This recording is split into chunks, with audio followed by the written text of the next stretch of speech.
Minister Pasisi Namuganza oveyo clarifyinge ku musajja ono wange ebintu byakola waswa Peter byonoona ekifaananyi kyo. Emivuyo mingi egigenda maaso mu landi zaawo omuli okukyusa ebyapa by'abantu, okutuuza ebyapa we bitalina kutuula, okutwala ettaka ly'abantu ne baliwamba ate ne bamala ne bajja baliguza gavumenti. Under Secretary Juko, Permanent Secretary Dokas Okalanyi, Human Resource or Personnel oba kati gwe bayita people amanyikiddwa nga Akero Harriet bwe kiba kyetaagisa kugenda baggulako musango for misuse of government office tugende tuggulewo omusango. Tulina alipoota Namutaayika gye tuli mukolako ekwata ku ggwanga ly'abasibe, enteekateeka zonna ezigenda maaso mu kunyumya biki bye nayitamu tujja giwanvuya ejja kutambulira ddala. Oba oliawo tujja kwongerako ne ku bantu abazze basibwa nga bwe batunnyonnyola tegenda kukoma ku nze nzekka.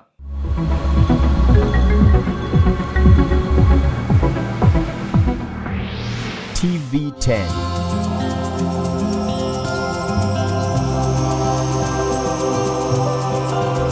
Gano mazima.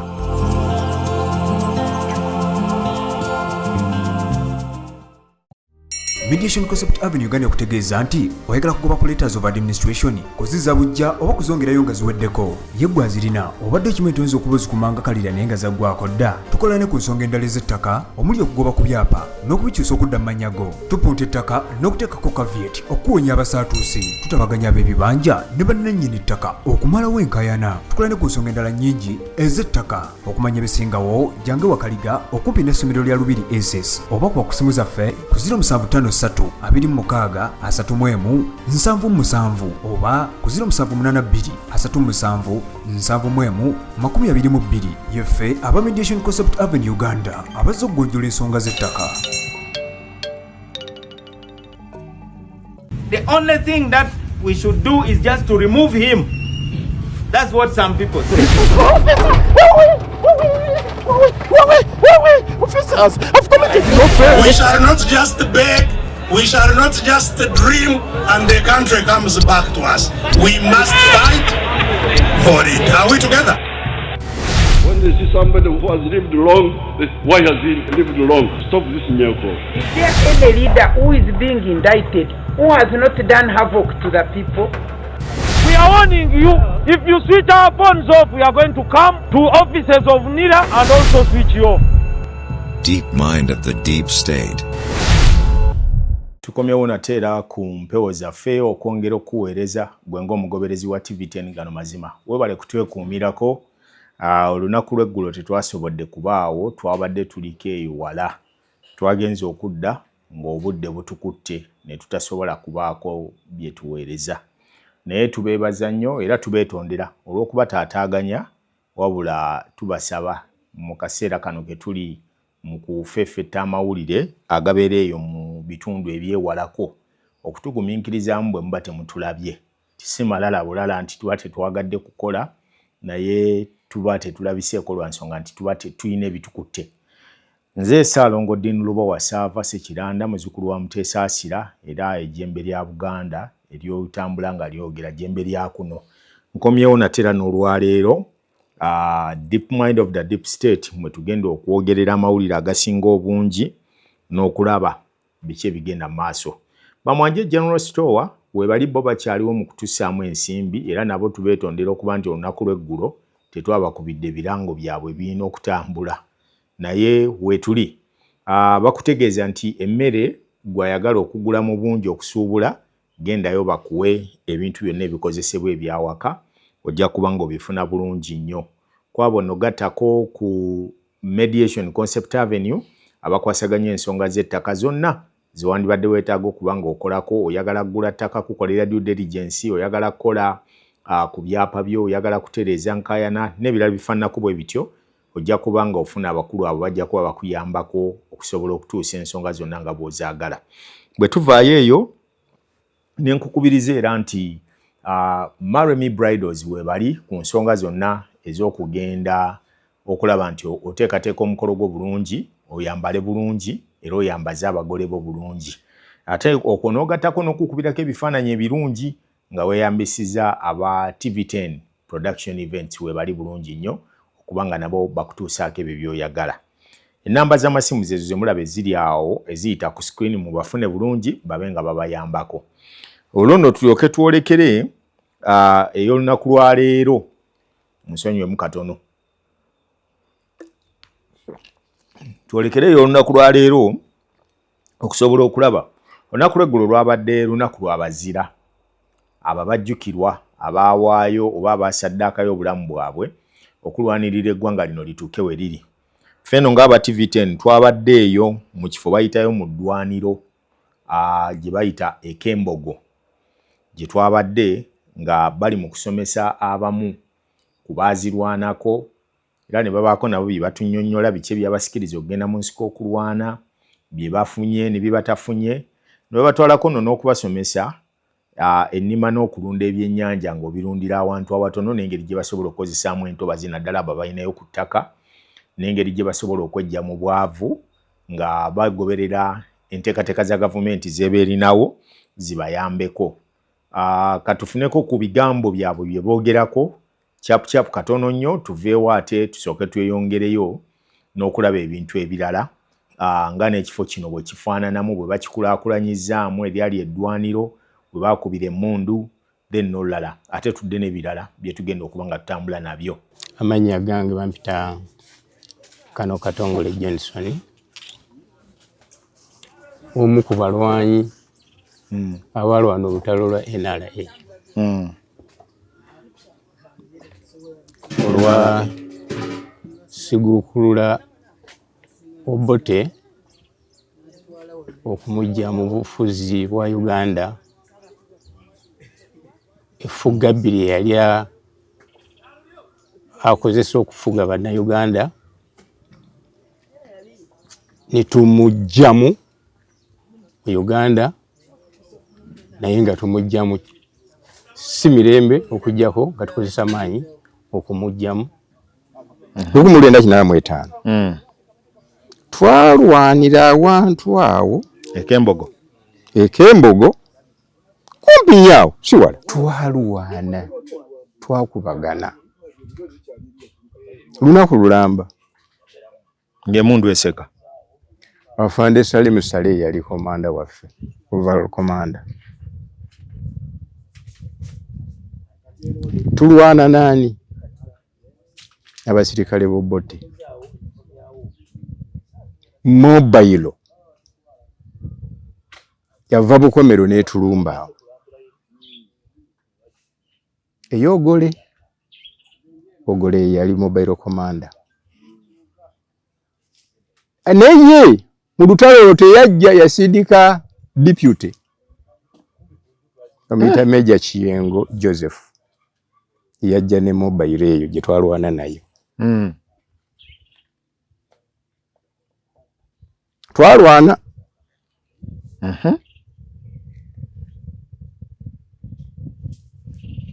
era tebakyagala nze nkutegeeza Abobote tebakyagala engalo eno giraba awo yasigala essasi lyagiyitamu essasi lyagirya n'engironda n'engikuba ensawo. Abo nga tubamaliriza ate ye omukulembeze w'eggwanga olunaku luno olw'ensonga nti lwabadde scientific olw'ekirwadde kya Ebola ekiriwo nti tebasobodde kuluteekawo ate nga nagambye nti gavumenti yabadde egyeko n'enkola eno ey'okuba nti basaasaanya ensimbi ku mikolo gino nga bagiteekateeka era tewabaddewo nnyo by'amaanyi ne pulezidenti gye yabadde ayina bye yabadde ayogerako ku ngeri gye bajjanjabamu ne bwe balabiriramu bano abaazirwanako n'engeri gye babakwasaganyaamu okusobola okulaba nti babaawo. Wano nno omumyuka wa pulezidenti Major Rankaye nyinza ogiyita Matama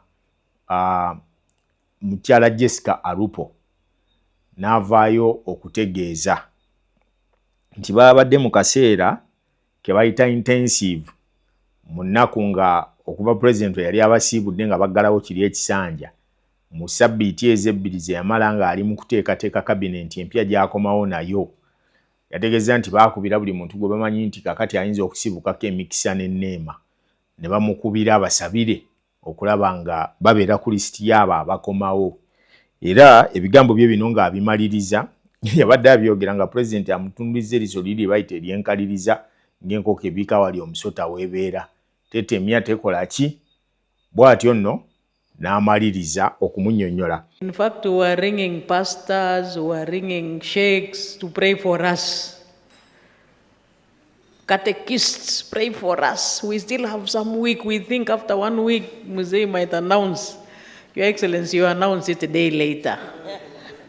And it was a very big, pleasant surprise to all of us and all the people of Uganda. Bo bannaffe abalala bakyagenda mu maaso n'obubaga obw'okujaguza era nga sipiika wamu n'abalala bo babaddeko okukira toni nga nabo babakoleddewo akabaga akabayozaayoza olw'okutuuka ku buwanguzi bwe baliko n'okulondebwa mu bifo eby'enjawulo. Okulayira nga kugenda mu maaso, abaminisita bana balamba 78 basobodde okukuba ebirayiro byabwe okuyingira mu gavumenti empya gye baabalondeddemu. Wabula bano abana abaliko akakwate ak'okuba nti balina obutuuzi obusukka mu bumu tebasobodde kulayira, era nga alipoota babadde maze okutegeeza pulezidenti nti bano balinako akakwate. Bwe batyo nno ne bajjayo n'agamu ku maloboozi agaali amakadde pulezidenti ge yayogera nti eno sinaliyo tesoose kubaawo wano lwaleero lwokka.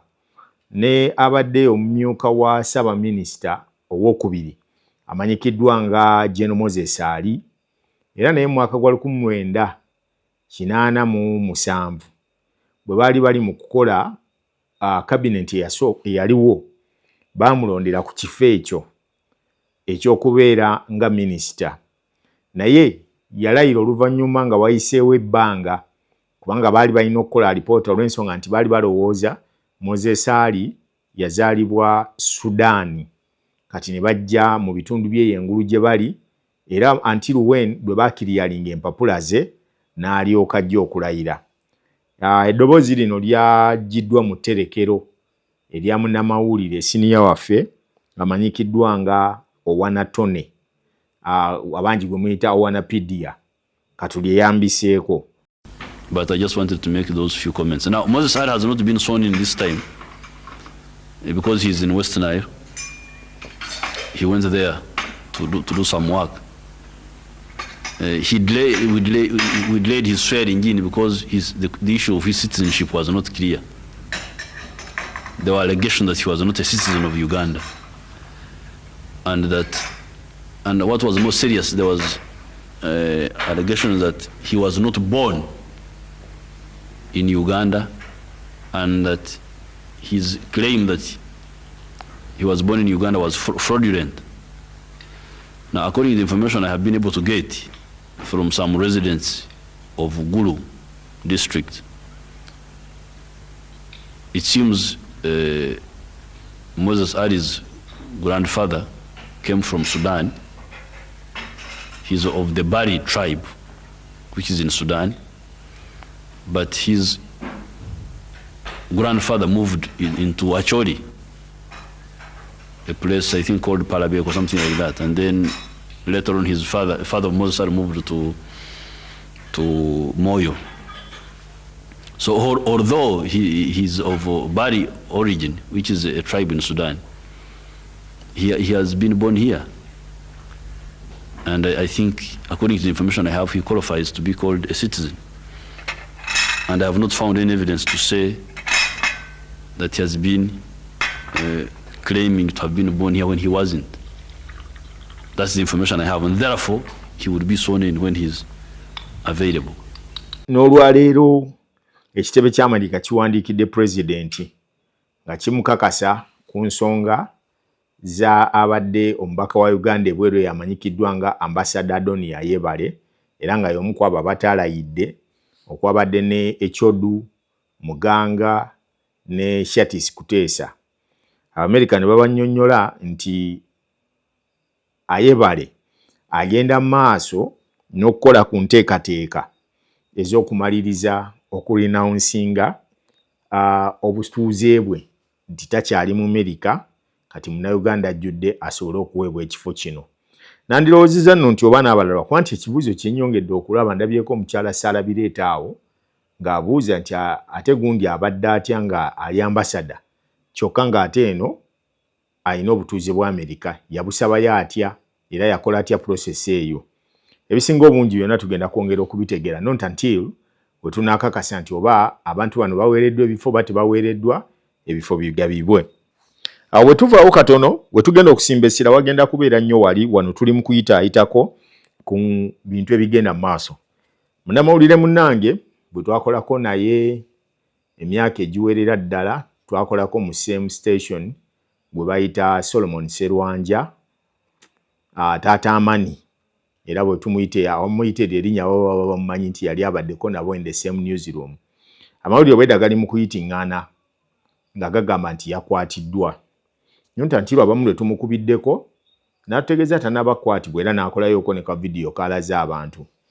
Naye kisinga okuba ekyennaku kyekino nti amawulire gano agasinga bannaffe abangi abazze ku mukutu kuno tugezezzaako nnyo okwagala okubalekera space eno kubanga waliyo professions ezimu z'oteemu nkoleramu era nga bw'oba nga tolina bisaanyizo byazo bizibeeramu tosobola keera ku nkya n'okiraiminga nti oli teacher nga tolina mpapula, nti oba oli dokita nga tolina mpapula ezo, nti oba oli lawyer nga tolina mpapula ezo. Naye olw'okuba nti omulimu gwaffe ogw'amawulire kayoola oba lusomba ereeta buli muntu, bannaffe abazze mu mulimu guno mufube okulaba nga mugoberera amateeka n'ebiragiro byago nga bwe galimu. Ne weebuuza omuntu n'akeera ku makya n'abika omuntu nti gundi afudde naye ng'ate waali mulamu, n'aba mugumu nnyo. Oli n'akeera ku makya kati ng'ono bwe bagamba nti akwatiddwa naye nga gy'ali mulamu. Oli n'akeera ku makya n'agamba gundi afiiridde mu kabenje naye nga bw'ali mulamu. Ne weebuuza muba mufunamu ki mu bintu bino bwe biti? Mwonoona omulimu guno.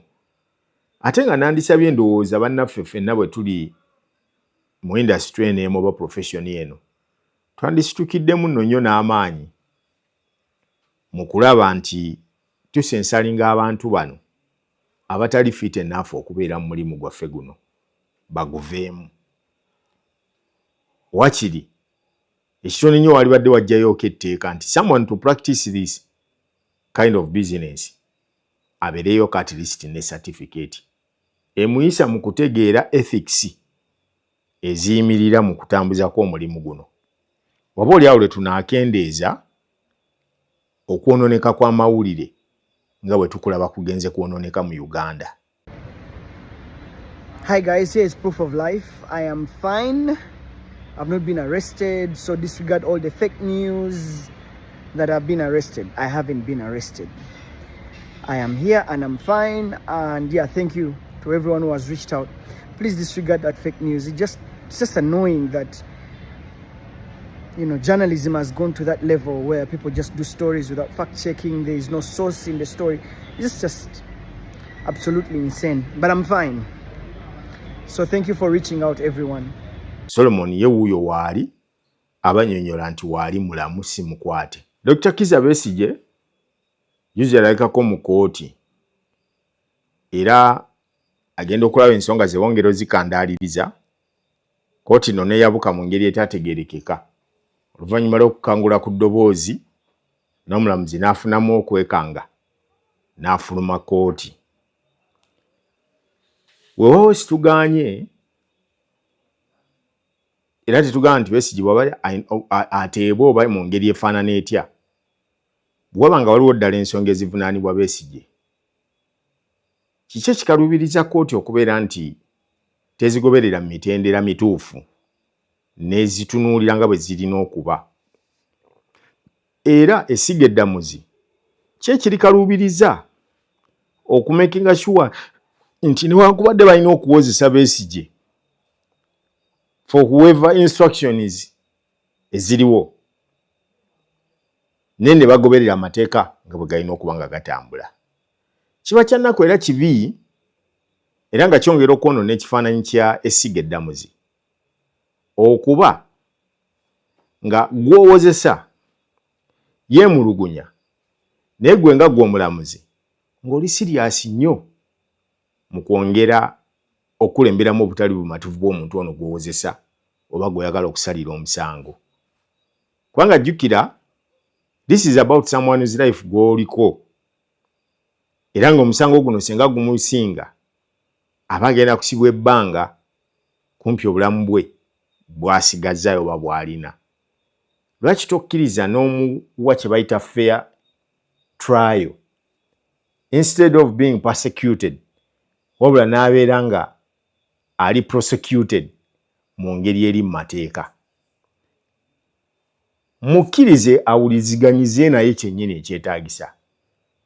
Kye kati omusango ne guba gumusinze abe mukakkamu agambe nti kituufu wano kino na kino na kino binsinze.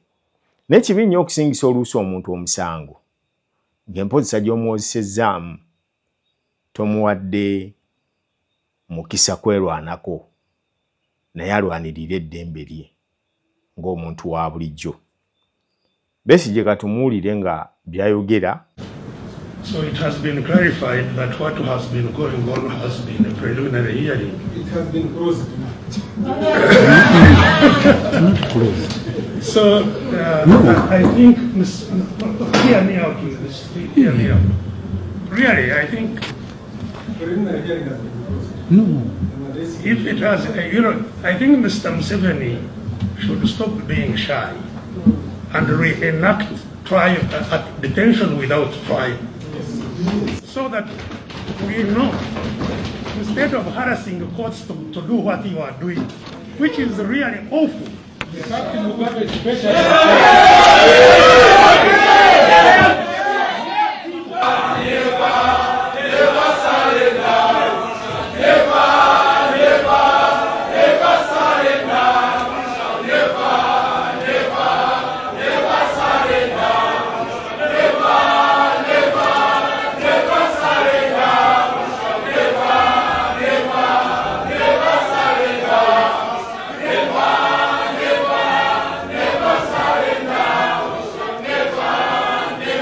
Poliisi oluvannyuma lw'okuba omulanga nno bannansi ffenna nze nja kwongera okwebaza ebitongole bye byakoze omwabadde Crime Intelligence, Flying Squad wamu n'amagye nti baasobodde okukwata abasajja abateeberezebwa okubeera emabega w'okutta omukyala amanyikiddwa ng'omulongo Babirye Lydia.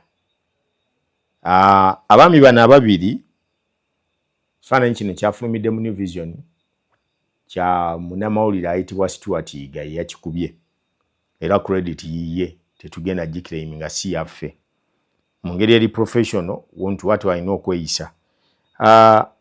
Shafik Kagga ne Abubeka Ntege essaawa zino wetwogerera emikono baagizizza dde emabega gye gitawemera ntungo era nga bagenda kunnyonnyola 4 na 5 mu ngeri gye baseemu omuntu gwe baawamba ne bamutwala okugenda gye baamutwala kwa kiraga nti suspect omu yabakulembeddemu n'abatwala bwe babadde basimye n'ekinnya gye baagala omuziika abantu be bamunoonye nga tebamulaba ate era still bano bamusanze omukyala bamupakidde mu lugoye lw'omufaliso ng'amaze okuttibwa. Mu butuufu omwana ono yattiddwa lwaki muyita omwana yadde ng'abadde mu myaka 52 egy'obukulu abadde ansinga obukulu naye nze ndi Ssaalongo kiba kitegeeza nti aba muwala wange mwana wa Katikkiro eyawummula Jebbi Walusimbi newankubadde nti mwana wa muntu mukulu munene mu ggwanga tewaliwo omuntu asaanidde kuttibwa mu ngeri ya kyeyonero era kya mukisa mulungi nti bano bakwatiddwa bwe baba nga ddala be batuufu abaamusse kubanda beno olwaleerera bakutte ne omwami omulala eyabadde alabikira mu bifaananyi ng'ayambadde ekisaati ekya yero ekya kyenvu ng'akuba omuzannyi wa ragibe amanyikiddwa nga Sydney Gongodio. Oba oli awo bano okweraliikirira kwabwe bo kwe balina kwe kulaba nti bakwatiddwa naye ate ne beerabira obulamu bw'abantu bano bwe baatutte. Mob justice si kintu kirungi naye ate Uganda yaffe tulina nnyo embeera eyo y'okwagala okutwalira amateeka mu ngalo. Weewaawo ku mulundi guno sinaba kumanya oba kuno kwabaddeko aba booda naye be bamu ku abo basinze okubeera nga bakuliramu obuvunaanyizibwa obwo. Owa booda nkubuulira omusanga nga n'omusango tagumanyiiko. Abadde avuga bibye naye bw'asanga wali abakaayana tannaba nakutegeera details za musango n'atandikirawo ono ye mukyamu mulabirawo omulaba n'agusala amangu ago n'agubeerera looya n'agusalirawo era oli ne batandikirawo mumukuba. Yali 2022 awo nga kufufa bw'otyo ng'oyambuka emmenga awo musajja yavuga emmotoka owa booda najja n'amukalabulako ne bakaayana awo. Ababoda abalala baafubutuka gye baafubutuka nga tebamanyi na kikaayanya bano ababiri abali waliwo ow'emmotoka n'owa piki ne batandika okubakuba emmotoka y'omusajja ayingira munda ne bamukumirako omuliro ne bamutta awo mu by'okusaagasaaga awo. Mu ddakiika nga 3 omusajja yali amaze okufiirwa obulamu bwe. Ekyayamba nti bagenda omukubira waaliwo kamera. Poliisi yafuba okukwata buli muntu eyali mu mabega w'omusango ogwo. Naye nakulabira ababooda bwe batandika okubuna emiwabo. Mwebuuzeeko ku musajja omu bamuyita Uncle Money. Yabanga cheerleader mu mupiira gya Uganda Cranes n'emirala. Uncle Money oyo yatuulako ekitali okumala emyaka 2 ng'ensonga emusibye eri emu nti yakwatibwa we battira omuntu mob justice mu kitundu waakulembera wennyini nga chairman. Bamukwata ne bamuteeka ekitalya. Okutwalira amateeka mu ngalo tekyali badde nkola ya bugunjufu kubanga naawe kennyini singa baba bakituusizza ku ggwe oba ku bantu bo sirowooza nti waali badde okyagala. Teriyo omuntu atayagala bulamu bwe. Imagine abantu nga bano osabye ssente owambye omuntu osabye ssente bazikuwadde kyokka still ate okutta omuntu omusse. Tambula ogende ono mulekere obulamu bwe ate asobole okugenda okukola zino z'omuggyeko azizzeewo. Byannako katuwumulemu Katonda tudde n'ekitundu ekyokubiri. Mediation Concept Avenue Uganda okutegeeza nti oyagala kugoba ku letters of administration kuziza bujja oba kuzongerayo nga ziweddeko yeggwa zirina obadde okimanyi tuyinza okuba ozikumanga kalira naye nga zaggwako dda. Tukola ne ku nsonga endala ez'ettaka omuli okugoba ku byapa n'okubikyusa okudda mu mannya go, tupunta ettaka n'okuteekako caveat okuwonya abasaatuusi, tutabaganya ab'ebibanja ne bannannyini ttaka okumalawo enkaayana. Tukola ne ku nsonga endala nnyingi ez'ettaka okumanya ebisingawo jange wakaliga okumpi n'essomero lya Lubiri SS oba kuba ku simu zaffe ku 075 3 oba ku 0782 yeffe aba Mediation Concept Avenue Uganda abazze okugonjola ensonga z'ettaka. Tukyagenda maaso deep mind of the deep state mwe tuli abasajja abakulu aba Mediation Concept Avenue bamwanje General Store TV10 production events wamu ne Maroni Bridals be bakutuusaako ekitundu kino ekyokubiri mwe tutambulidde okwongera okunyonyoka biki ebigenda maaso mu ggwanga. Emboozi ey'emivuyo egigenda maaso mu kitongole eky'ebyettaka. Abantu bangi abampeereza obubaka abamu abatugamba otuyambye ennyo n'otukwatirako mu kifo ekyo, abalala batuyozaayoza n'abalala abemulugunya okwemulugunya kwabwe era kwongera otutuukako. Mu bino njagala eggwanga litegeere tetulina gwe tulwanyisa nti oba tumulinako lutalo. Tukola mulimu gwaffe ng'ogw'amawulire kye kisooka. Ekyokubiri, ffenna twagala Uganda etebenkedde entende. Era ekyokusatu, tewaliiyo omukozi wa gavumenti alina buvunaanyizibwa bwakwagala kufuula institution ya gavumenti oba ofiisi ya gavumenti kugira mulanga alamula amaka ge. Eggwanga lino ffenna litukwatako. And every Ugandan must be serious upon this matter. Tulina okusituka ffenna twerwaneko mu kulwanyisa empeereza y'emirimu eyagadibwa engalye egenda maaso mu ggwanga lyaffe. Kubanga abantu bano basasulwa musaala oguva mu musolo gwe tusasulira eggwanga. Bwe banaatuwa poor service delivery, eggwanga lyaffe ffenna buli muntu agenda kulyeta mwali kyawe. Buli muntu ajja kulyeta mwali kyawe. N'olwekyo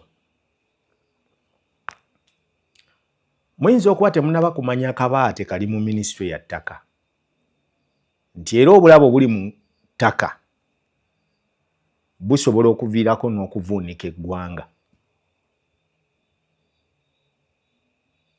Bw'ojja otunuulira obutabanguko obuzze bubaawo wano obuviiriddeko eggwanga lino okusaanawo, zibadde ensonga za ttaka. N'okutuuka olwaleero tebannaba kuzifulumya kye bayita proper solution ku ngeri ki tulina okukwatamu ettaka lino. Obote yakwata bukwasa amasaza gaali aga n'agakwata n'agazza gye yali ayagala ye gagende, kyavaako obutabanguko bwa 1966.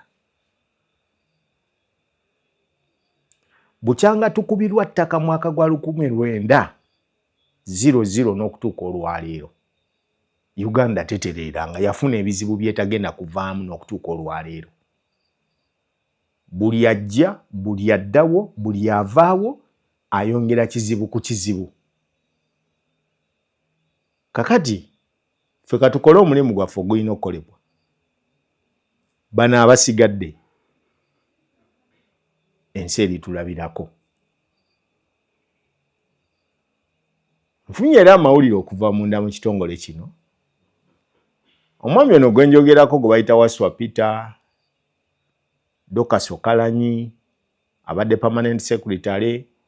Oli Waswa Peter ye bamuyita Bonnamba Sombye mbaleese diira. Kwata ina kifo kyankalakkalira kituufu kyalina omwo. Yajjanga muyambi wa minisita nandisabye Minisita Pasisi Namuganza oveeyo kiralifayinge ku musajja ono, kubanga ebintu byakola mutabani wange ono Waswa Peter byonoona ekifaananyi kyo. Emivuyo mingi egigenda mu maaso mu landi zaawo, omuli okukyusa ebyapa by'abantu, okutuuza ebyapa we bitalina kutuula, okutwala ettaka ly'abantu ne baliwamba ate ne bamala ne bajja baliguza gavumenti, okutwala ettaka ly'abantu ne balaga nti ate gavumenti ne bawawaabira gavumenti, ne bawawaabira komisiona n'asobola okukwata ettaka ne balisasula. Emivuyo egyo gyonna giri architecture plans za Waswa ezo mu landi zaawo. Honorable Pasisi Namuganza, if at all you're not attached at a single point with Waswa ebikolwa bye, tusaba oveeyo otegeeze eggwanga. Kuba abantu abamu abali eno emabega mu background abatasobola kwogera, abayise mu muzindaalo gwange oba ogwa TV10, bo balaga nti oyinza okuba olina ky'omanyi ku bintu bino. Kuba ono alaga akolera mu ofiisi yo. Abo nga tubatadde wali wabbali ebya Waswa n'emivuyo gye nga bwe giri. Ate waliwo ensonga endala. Nja kusaba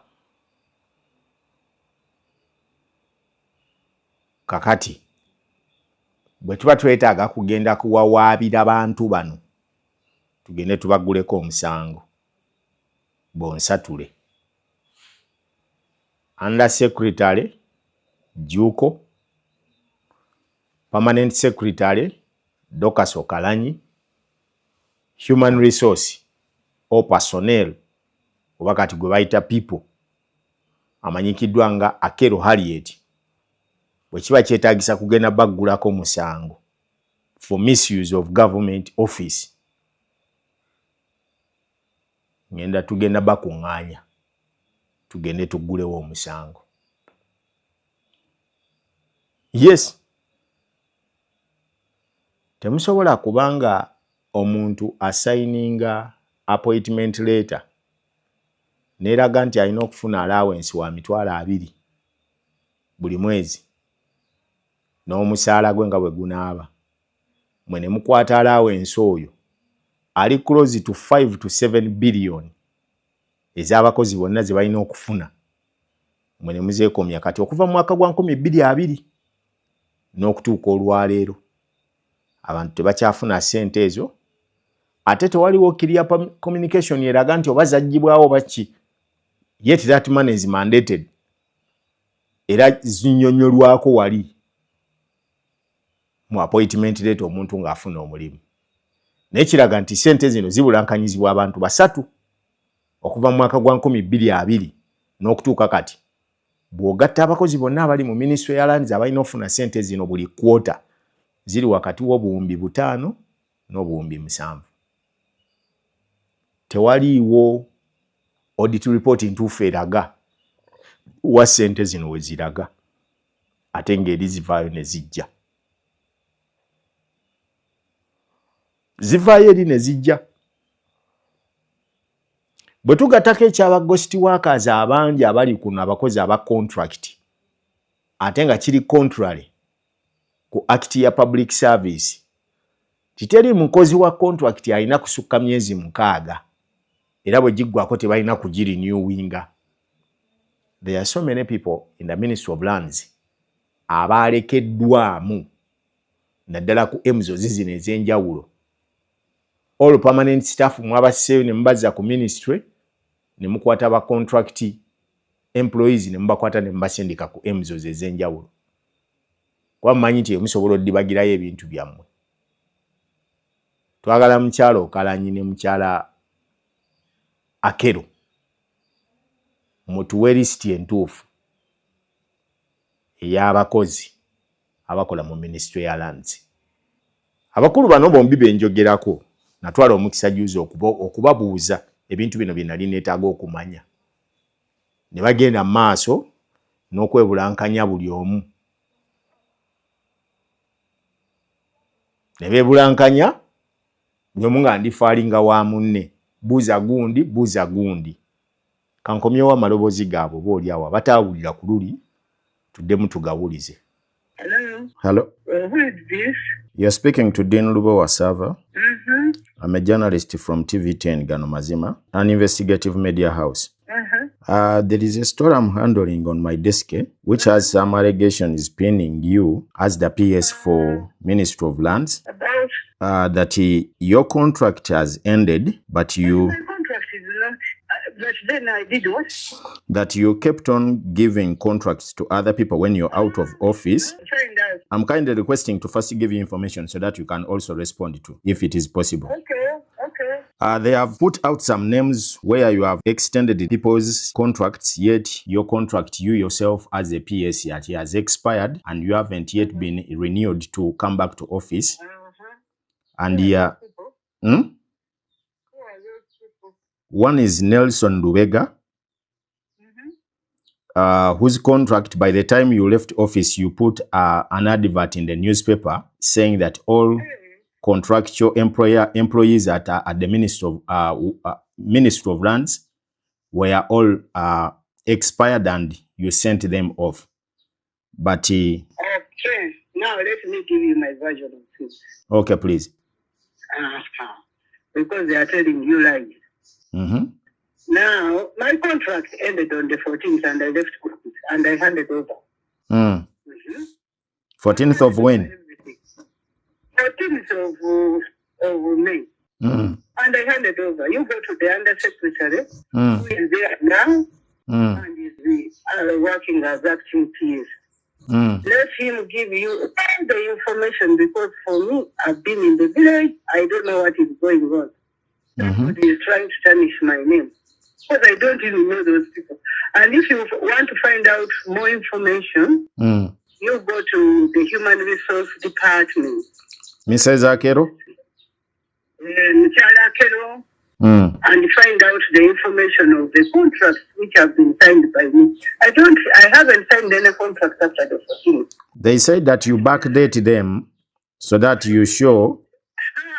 That one is a lie. Unless somebody is forging my signature.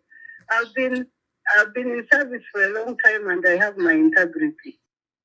How about the issue of creating more ghost workers within the ministry, that it has been done by you? I don't know about that. You can find out. HR is there. The acting PS is there. They'll give you all the information which you need. Is it true that you messed up with the EMZO offices within Impigi, Wachiso, and others? Go and find out. Because you need facts. That's the reason why I'm asking these questions upon you. Me, I don't know anything about the EMZO. EMZOs are 22 and they are properly manned. So you go there and they give you the staffing levels in the EMZOs and what is happening. Yeah, I left a long time ago. It's coming to a man. A simple one before I go to Madam Wakero. What is your relationship between you and Mr. Peter Waswa? Peter Waswa is also another worker. Like any other worker. That one has been working with us. He was absorbed into service. But rumor has it that he is the link man you're using between you and Madam Akero Harriet. You go to Madam Akero and find out. Because he also has his deployment. May I have a number for Madam Akero? I don't even have it. Me, I'm in the village. You go to the office. Madam PS. You mean you don't have the number for your HR? I can't. These days with mobile phones, you don't have anybody's number. You just go and find out. Let me find out. In my other phone, I can give you her number. Let me. Actually, you are talking to a person who has been sick for 3 weeks. Oh, sorry. Now, all this information they are giving is falsehood. I don't know what they want from me. I don't know. Because I left a long time ago and I handed over. I even gave a copy to the head of service. My handover report. But it is also on record from the ministry. I've been there and some workers are pinning you that you have done what we call nepotism. Let them go. Let Madam Akero give you the facts. So Madam Akero is your spokesperson? Can you give me Akero's number, please? Just hold on, I give you Akero's number. I use it. Kati muri namukyalo. Namukyalo ndi muri nagenze mukyalo. Oli mu leave oba oli out of office? I'm out of office, of course, and I went on leave, so I went out of office. It is 0772 894 027. When your contract ends, generally, you cannot stay in the office. You ask for your leave and go. If they call you back, you come. If they don't, then you end. There is nothing you have to do in the office. Nebi nebyogerwa nga bikupininga nnyo kuba biraga nti I left office on the 14th. Naye mbw'ogenda mu maaso n'okuwa abantu emirimu ng'oli wabweru wa ofiisi kye kisinga okweraliikiriza abantu. I'm not there and I'm in the village. Okay? I'm in the village. Yeah. Kale kansooke nnoonye mukyala Akero ono tulabe. Kale maaba. I've given you the number. Kale.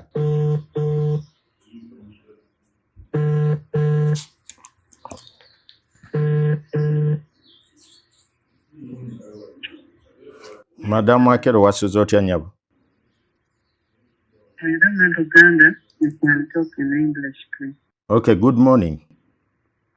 Good morning to you. You're speaking to Dean Lubo-Wasava. I'm a journalist from TV10, an investigative media house, and I'm given your number from Madam Dorcas Okalanyi,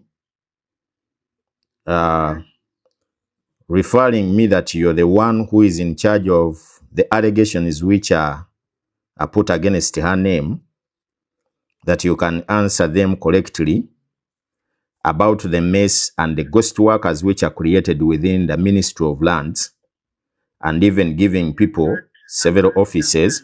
The ministry has a public relations officer. I am not under duty to talk to the press. But the person whom is... Thank you. You will talk to Mr. Obo. May I have his number? One who is responsible for the communication. Mr. Obo? Yes. Find time. Come and meet the acting PS. Ask for the number for Mr. Obo officially, and you talk to him, because I have not also met you. So I request that you do that, because we are obliged under government regulation to follow the right protocol. But put that aside, within the report I'm working on, even your name is also indicated. I want to say this.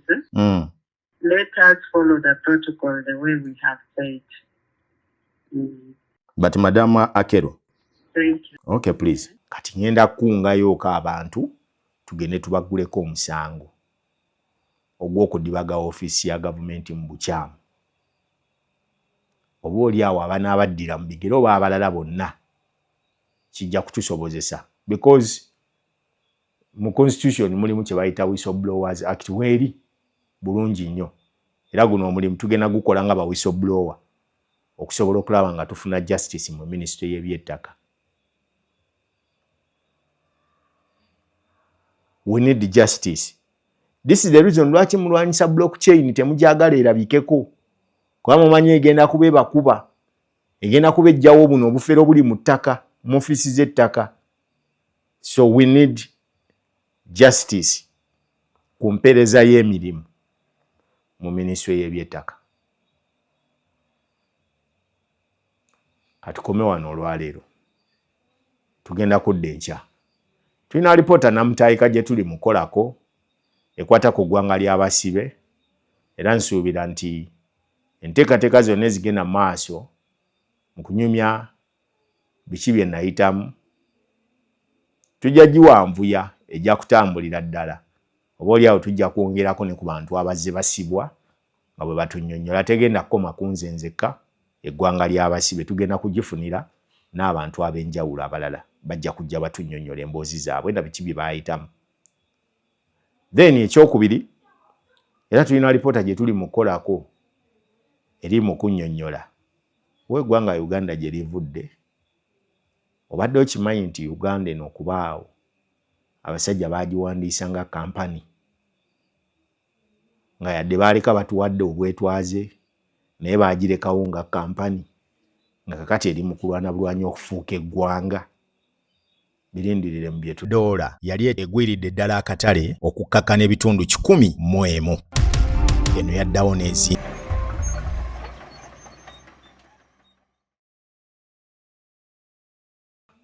Nze Saalongo Dean Lubowa Sava Sekiranda.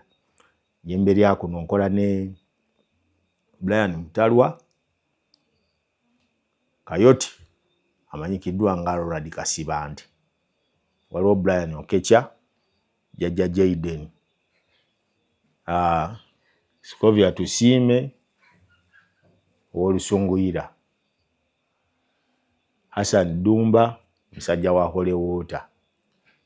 Then ne Edwin Palapase, ye tiimu eyo kabiriti gyendi nayo, era gye tufaafagana nayo okulaba ntukutuusaako ebigenda maaso, buli kimu kyonna ky'oba weetaaga oba okifuna. Goba oyagala Baby Jaden nga bamukuyitira waali. Kale n'olwekyo tukwatagana olunaku lw'enkya, bwetyo bwe tubeera nsobola okulaba nga tubatuusaako bino byonna bye mulaba. Nange kabwejjungira Saalongo Dean Lubowa Sava, mbaagala nnyo mwenna.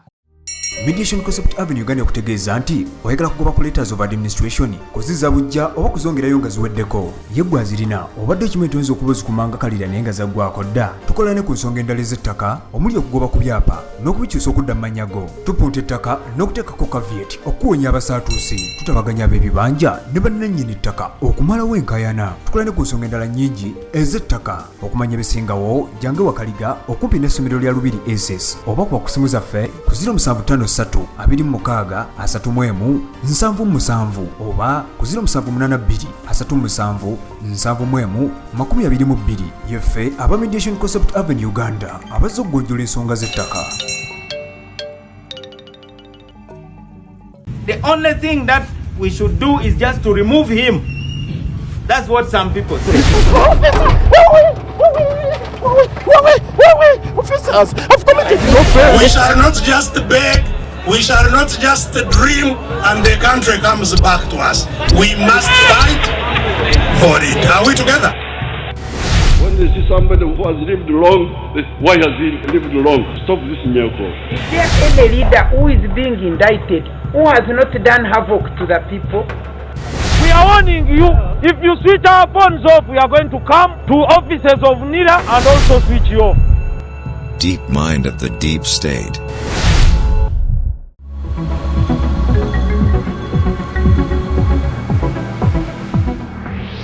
TV10